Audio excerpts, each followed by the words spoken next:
शिद्दत से ये लोग एहतजाज करेंगे। चलिए, बहुत बहुत शुक्रिया मेहताब इस तमाम जानकारी के लिए। इस वक्त बड़ी खबर आ रही है कश्मीर से। कश्मीर के खनमों में इनकाउंटर, सिक्योरिटी फोर्सेज और मिलिटेंटों के बीच झड़प की खबर है। फायरिंग का तबादला जारी है।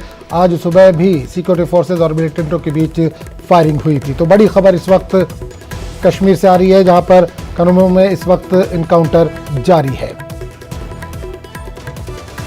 इस पूरे मामले पर बात करने के लिए हम सीधे रुक करेंगे श्रीनगर का, जहां हमारे नुमाइंदे शब्बीर इस वक्त जुड़े। शब्बीर, इससे पहले हमने बात की थी खनमों में, उस वक्त फायरिंग का तबादला रुक गया था, लेकिन एक बार फिर खबर आ रही है कि फायरिंग फिर से शुरू हो चुकी है। जी हाँ आजम, ताजा अपडेट ये है कि एक मिलिटेंट मारा गया है। वहां से पुलिस ने भी इसकी तस्दीक की है कि एक मिलिटेंट यहाँ पे अभी तक मारा गया है।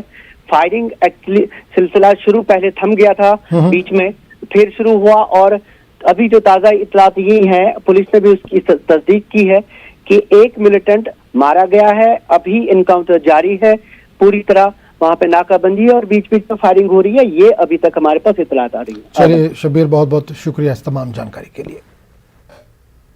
तो इस बुलेटिन में फिलहाल इतना ही। आदाब।